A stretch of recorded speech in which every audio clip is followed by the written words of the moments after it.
Darlington is now officially in the books, and now all the attention will now turn to the All-Star race in North Wilkesboro, which will reward the winner $1 million. That's a lot of money, and that can go a long way. So if you're going to win this race, you get a $1 million check, and after that, you get a farewell, and you go to your longest race of the year, the Coca-Cola 600, my favorite race. I cannot wait. But we got the All-Star race, so today I'm here to give y'all my full-on predictions for it. Now, I'll also talk about the Chris Buescher incident with Tyler Reddick on whose side I'm taking. But enough said here, and on to the intro we go. I'm Chase Briscoe, driver number 14 Ford Mustang for Stewart Haas Racing, and you're watching William Blackwell on YouTube.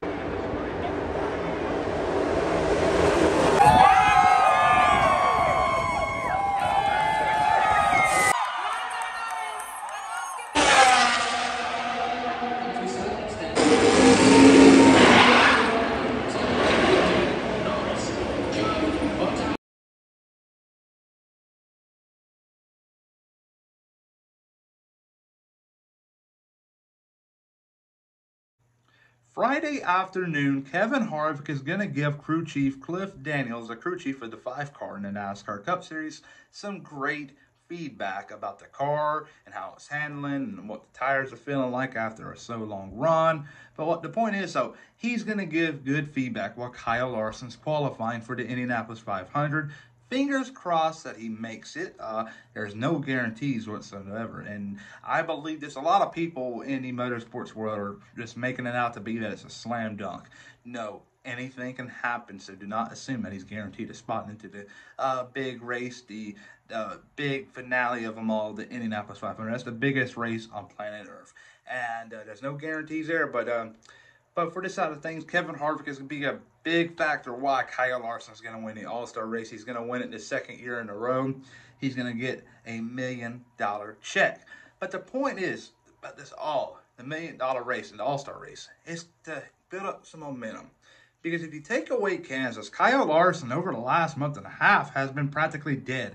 Darlington was up front, top 10, I guess you can say, for most of the day. Had that tire issue, and boom, had a bad result. That's the way his season has been going. He hasn't been finishing a lot of these races where he's raced at. So he has to turn the page at some point if he wants to win the championship, because remember, folks, the playoffs are very unforgiving, and they do not care what way you go in. If you go in first place, you can still be a first-round exit. Anything can happen, but Kyle Larson has to get things straightened out, and I believe North Wilkesboro could be the place where he gets some momentum built up, but time will tell fair.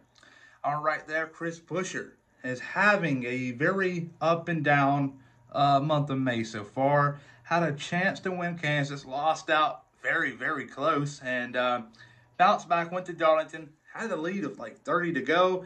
Next thing you know, the 45 car, Tyler Reddick, tried to make a very aggressive move. And that right there resulted in both of them getting into each other and causing flat tires and destroyed both of their days. And that right there was so uncalled for.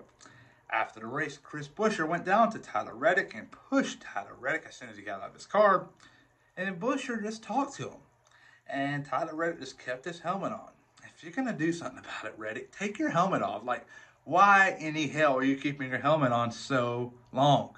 Because whenever a driver gets out of their car, when they're qualifying, practicing, or even a race, they're taking that helmet off right away. It's like instant, because it is so hot up in there. Because you got to think about it. It's so hot in the car. It's over 100 degrees Fahrenheit throughout the race, over 130 more like. So their body gets warm. So he wants to take it off naturally to get cooler.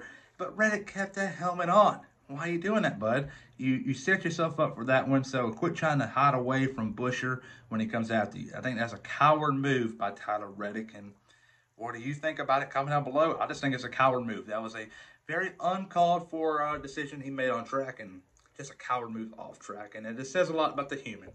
All right, Chris Buescher, second place, though. Third place is going to be Denny Hamlin in the 11. Denny Hamlin had a very up and down Darlington race. He did have damage, which kind of hindered his running. But a top 10 is a top 10. He will take it. And he is on fire right now. Keep an eye on him in North Wilkesboro.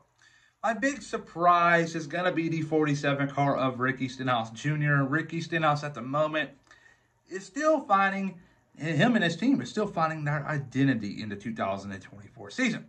Last year in 2023, they found it race number 1 at Daytona 500. And from that point on, they were able to go out to race weekends and not have to worry about maximizing points and maximizing all this and that. They had fun and they collected many points in the process because they were not stressed out. Now they're going to be stressed out for the second half of the year, regular season, if you will, because they're going to have to go to victory lane. They cannot point their way in. And you got Atlanta no longer in the regular season. That's in the playoffs. Talladega is in the playoffs. His best chance of winning is going to be at Daytona, and that is not a good place to win at because anything can happen there. Yes, he's won there in the past. Or was it 2 times? He won there in 2017 in the 17 car. Won the 2023 Daytona 500. He can win there, but anything can happen. So I like to see him try to pick up the performance some. Maybe he can sneak a win at a 1.5 miles or maybe a short track or a rain race. I don't know. He'd have to pick it up. This weekend, North Wilkesboro could very well be the place where he flips the switch in the season and they can do really well. Top 10 is definitely on the tables here, so keep a close eye on that. My big flop is going to be Daniel Suarez. Daniel Suarez right now, minus the win at Atlanta. He's been irrelevant this year. Yes, he's in the playoffs. It's a wasted spot in my opinion unless things change. And I just think Justin Marks is going to have a tough decision to make this all season about whether or not he keeps Daniel Suarez in that 99 car or does he bring in someone else? Because you can definitely not bringing up Zane Smith. Zane Smith right now sucks. I don't know if he needs to hear that, but he sucks. He does not need to be considered for this 99 car. Keep a close eye on Carson Hocevar. He is doing really well right now. And Spire and Trackhouse have a good relationship. So they can flip-flop him because he's going to look out for Daniel Suarez. Daniel Suarez was the one that raced for Trackhouse in season 1. He got them on the map. So he's going to look out for him. So maybe Hocevar to the 99, Suarez to the 77. I don't know. Time will tell.